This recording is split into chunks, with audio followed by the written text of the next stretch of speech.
तो नमस्कार, मैं ब्रजेश कुमार जीएस ट्यूटोरियल पे आपका स्वागत करता हूं। तो जैसा कि लास्ट वीडियो में हमने PT 365 इन्वायरमेंट स्टार्ट किया था, जिसमें कि हमने डिफरेंट सारे रिपोर्ट्स और इंडेक्सेस देखे थे, जैसे कि emission gap report, climate change performance index, फिर उसी तरह ग्लोबल क्लाइमेट रिपोर्ट, फिर इसी तरह केयर प्रोजेक्ट और ये सब हमने देखा था। तो आज हम लोग ग्लोबल कन्वेंशन एंड इनिशिएटिव देखेंगे। तो आइए हम लोग अपना वीडियो स्टार्ट करते हैं।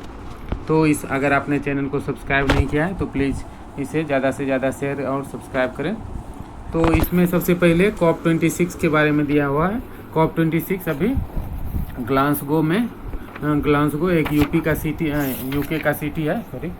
तो वहाँ पे अभी इसको नवंबर 2021 के लिए पोस्टपोन कर दिया गया है। ये अभी फरवरी में ही होने वाला था, लेकिन इसे ड्यू टू कोविड इसे नवंबर के लिए पोस्टपोन कर दिया गया है। तो ये UNFCCC क्या है? यूनाइटेड नेशन का एक फ्रेमवर्क है, जिसके तहत cooperation on to combat climate change के लिए एक फ्रेमवर्क बनाया गया था, जिसके बारे में हम लोग आगे देखते हैं। पहले यहाँ पे पेरिस एग्रीमेंट के बारे में देख ले। पेरिस एग्रीमेंट 2015 में COP21 क्या होता है? कॉन्फ्रेंस ऑफ पार्टी, डिफरेंट सारे जो कंट्रीज हैं उनकी एक मीटिंग होती है। जितने भी कंट्रीज ने UNFCCC का एग्रीमेंट रेटिफाई किया है, तो उन कंट्रीज़ के रिप्रेजेंटेटिव यहाँ पे मिलते हैं, एक कॉन्फ्रेंस करते हैं, तो उसी को COP कहा जाता है। तो इसकी 21 मतलब 21वीं जो मीटिंग हुई थी वो पेरिस में हुई थी। वो बहुत ही ज़्यादा उसका उस टाइम कवर किया गया था। वो एक लीगली बाइंडिंग इंटरनेशनल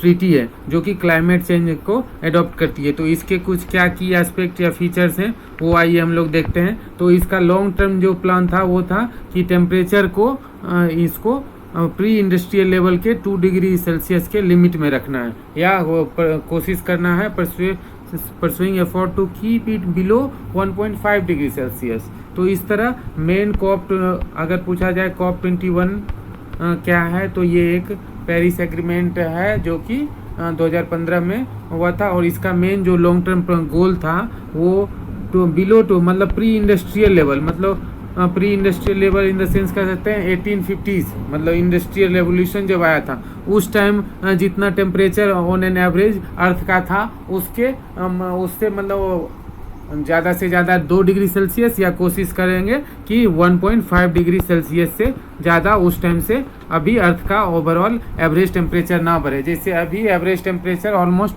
अर्थ का 15 डिग्री सेल्सियस है, तो जो कि साइंटिस्ट के द्वारा कहा जा रहा है कि आने वाले 50-100 सालों में ये और बहुत ज़्यादा बढ़ जाएगा। अगर तो टेम्परेचर ज़्यादा बढ़ जाएगा तो उससे ग्लेशियर पिघलेंगे, जिससे कि ओशन का सी लेवल राइज होगा, जिससे कि जितने भी आइलैंड कंट्री हैं उन्हें सबसे ज़्यादा इसका डायरेक्ट इम्पैक्ट देखने को मिलेगा। इनडायरेक्ट इम्पैक्ट तो आपको पता है सारे देश झेल रहे हैं। तो डायरेक्ट इम्पैक्ट आइलैंड कंट्री पे ये होगा कि वो सारे सी में मर्ज हो जाएंगे, उनकी पूरा देश का आइलैंड कंट्री ही सी में डूब जाएगा। तो इस तरह इसलिए टेम्परेचर टारगेट रखा गया था। उसके बाद global peeking and climate neutrality, फिर मिटिगेशन मेजर्स, कुछ जितने भी कंट्री हैं सब एक नेशनली डिटरमाइंड कंट्रीब्यूशन के लिए वो अपना एक स्ट्रेटजी बनाएंगे कि हम इसका इतने कार्बन को सिंक करेंगे या कार्बन को रिड्यूस करेंगे। तो ये एक बाइंडिंग कमिटमेंट करना है सारे कंट्रीज को। फिर ग्लोबल स्टॉक सेल, उसके बाद यहाँ वॉलंटरी कॉरपोरेशन मार्केट अप्रोच, फिर एड्रेसिंग लॉस एंड डैमेजेस। उसके बाद ये एक वार्सो इंटरनेशनल मैकेनिज्म बनाया गया था लॉस और डैमेज को टैकल करने के लिए। फिर framework for finance technology transfer के लिए एक ग्रीन क्लाइमेट फंड बनाने की बात कही गई थी। फिर transparency implementation and compliance of framework. तो इस तरह ये अब हम लोग कुछ UNFCCC आप लोग न्यूज में चाहे इसका बहुत बार ये नाम सुनते होंगे, तो इसके बारे में कुछ जान लेते हैं। एक्चुअली ये 1992 में 90s में एक अर्थ मतलब रियो में एक कन्वेंशन हुआ था, जो अर्थ समिट के नाम से भी जाना जाता है, रियो अर्थ समिट 1992। इसमें एक्चुअली 3 कन्वेंशन हुए थे। एक convention on biodiversity, second convention on combat desertification, और थर्ड ये कॉम्बैट क्लाइमेट चेंज। तो रियो में एक क्लाइमेट चेंज को लेके सेकेंड बायोडाइवर्सिटी को लेके, और थर्ड कॉम्बैट डेजर्टिफिकेशन, इन तीनों इशू पर एक मीटिंग हुई थी जिसे अर्थ समिट के नाम से जाना जाता है। तो उसी में UNFCCC बना था। तो इसमें ऑलमोस्ट अभी देखिए अभी इसकी मेंबरशिप ऑलमोस्ट सारे कंट्रीज के member 197 countries that ratified the convention are called parties of the convention. तो COP वही पार्टीज ऑफ द कन्वेंशन है जितने कंट्री ने रेटिफाइड किया। तो इसका सेक्रेटरीट कहाँ है UNFCCC का? ये जर्मनी में बोन नामक सिटी में है। बोन कहाँ है? बोन। ये मैप में हम लोग यूरोप का मैप जब हम लोग डील करे थे तो उस टाइम हमने जर्मनी में इस सिटी को देखा था। तो उसके बाद इसका और क्या काम है? तो ये जितने भी it maintains registry the nationally determined contribution under the Paris agreement, तो उनका रजिस्टर मेंटेन करता है। फिर ये क्या करता है? ऑपरेटिंग कॉन्फ्रेंस ऑफ पार्टी जैसे है वो सुप्रीम डिसीजन मेकिंग बॉडी होता है इस कन्वेंशन का। तो इसमें कौन कौन आते हैं? All states that are ratified to convention are represented at COP। उसके that after that it meets every year unless the party decide otherwise. तो इनका हर साल एक मीटिंग होता है, लेकिन अभी जैसे कोविड की वजह से सब पार्टी ने डिसाइड किया कि कुछ टाइम के लिए इसे एक्सटेंड कर देते हैं, तो वो अभी नवंबर में हो गया। उसके बाद एक क्योटो प्रोटोकॉल है जो कि क्लाइमेट चेंज से ही डील करने के लिए डिफरेंट कंट्रीज के द्वारा ये एक एग्रीमेंट साइन किया गया था। उसके बाद हम लोग यहाँ आगे देखते हैं। आगे यहाँ पे फिर है, यहाँ पे कुछ इंडिया ने क्या क्या the 3 quantitative goals Indian NDC, मतलब इंडिया ने क्या क्या वहाँ पे अपना नेशनली डिटरमाइंड कंट्रीब्यूशन गोल रखा है कि इंडिया का कहना है 30 to 35% reduction in GDP emission intensity bye 2030 from 2005 level. तो मतलब 2005 में जो लेवल है उसे 2030 तक उसके मतलब 35% तक रिड्यूस कर लेंगे। उसके बाद और क्या है? सेकेंड है 40% of share of non fossil fuel based electricity bye 2030। मतलब इंडिया में जितने इलेक्ट्रिसिटी में जितने भी जो भी फ्यूल लगते हैं तो उसमें 40% तक उसको नॉन फॉसिल फ्यूल सोर्स से करने का टारगेट है। तो इसलिए आपने देखा होगा कि government solar energy, wind energy, hydro electricity energy, nuclear power energy, इन सब एनर्जी को ज़्यादा से ज़्यादा प्रमोट कर रही है जितने भी नॉन फॉसिल फ्यूल हैं, क्योंकि उनका टारगेट है 2030 तक मतलब 40% नॉन फॉसिल फ्यूल से स्टार्ट करने का। उसके बाद क्रिएटिंग कार्बन सिंक, मतलब कार्बन सिंक मतलब एफोरेस्टेशन प्रोग्राम, मतलब ज़्यादा से ज़्यादा पेड़ पौधे लगा के कार्बन सिंक मतलब 3 बिलियन टन तक कार्बन को एफोरेस्टेशन के थ्रू वो डील करना। उसके बाद यहाँ पे एक पोर्टल शुरू किया गया है, Indian climate change knowledge portal by ministry of environment forest and climate change के द्वारा। ये क्या काम है इसका? It is a single point information resources on different climate initiative taken by different ministries. तो इस तरह ये डिफरेंट मिनिस्ट्रीज का एक सिंगल। अब यहाँ हम लोग देखते हैं अपना next topic, Indian solar alliance ISA। जैसा कि आपको पता है ये इकलौता ऐसा इंटरनेशनल ऑर्गेनाइजेशन है जिसका हेडक्वार्टर इंडिया में है। तो आप लोग कमेंट सेक्शन में मुझे कमेंट करके बताइए कि ISA का हेडक्वार्टर कहाँ है? इंडिया। ये मतलब फर्स्ट इंटरनेशनल ऑर्गेनाइजेशन है जिसका हेडक्वार्टर इंडिया में, तो आप लोग को पता होना चाहिए, आप लोग कमेंट कीजिए। उसके बाद इंडिया और फ्रांस अभी इसके प्रेसिडेंट और को प्रेसिडेंट फिर से इलेक्ट हुए हैं नेक्स्ट 2 ईयर के लिए।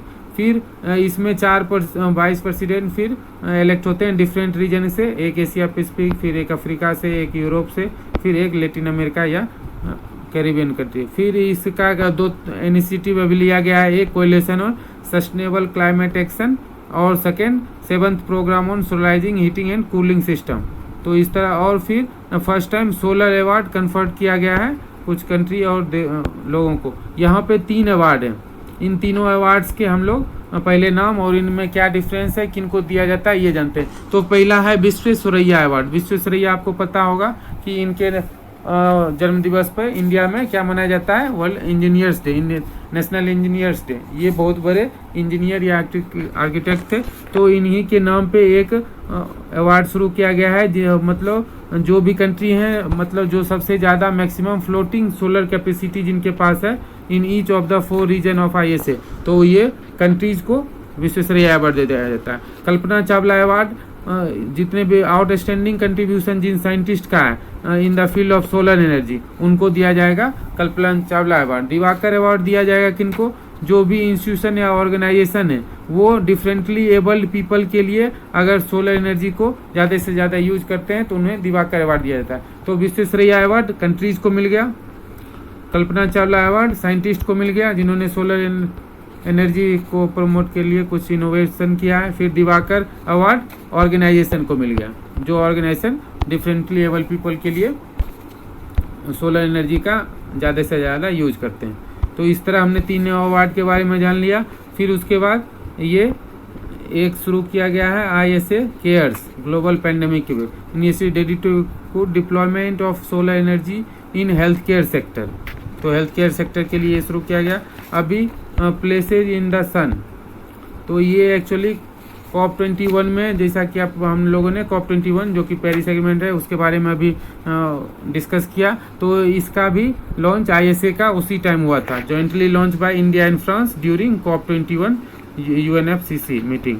उसके बाद ये 75 नेशन का ब्लॉक है जो कि सोलर रिच कंट्रीज हैं, जो कि डिफरेंट दो, जैसे हमने वर्ल्ड मैप के बेसिक्स में जाना था, ट्रॉपिक ऑफ कैंसर और ट्रॉपिक ऑफ कैप्रिकॉर्न, जो कि 23.5 डिग्री नॉर्थ और 23.5 डिग्री साउथ, इन दो ट्रॉपिक्स के बीच में लाई करता है। तो ये सन, हमने उसमें जाना था कि सन किस तरह यहीं से टर्न ले लेता है, सन का डायरेक्ट लाइट ट्रॉपिक्स तक ही जाता है। तो इस तरह ये इन दोनों लैटिट्यूड्स के बीच जो भी कंट्री हैं वो सोलर एनर्जी रिच कंट्री कहलाते हैं। तो उनका ज़्यादा से ज़्यादा यूज करने के लिए ISA का क्या यूज है, तो ये प्रमोट करता है सोलर टेक्नोलॉजी को, ensure solar lights for household in 2022। फिर mechanism to reduce cost of capital, e portal to share experience and practice. तो अभी रिसेंटली ISA के फ्रेमवर्क में कुछ चेंज किया गया है, जिसमें अब अलाउ कर दिया गया है all member states of United Nation to join ISA including those beyond tropics. पहले शुरू में क्या इसका था कि जो ट्रॉपिकल कंट्रीज हैं, मतलब दोनों ट्रॉपिक के बीच में लाई करते हैं या उसके आसपास, बस वही कंट्री ज्वाइन कर सकते थे। लेकिन अभी अब ऐसा हो गया है कि मतलब कोई भी कंट्री यूनाइटेड नेशन का जो मेंबर है वो ज्वाइन कर सकता है।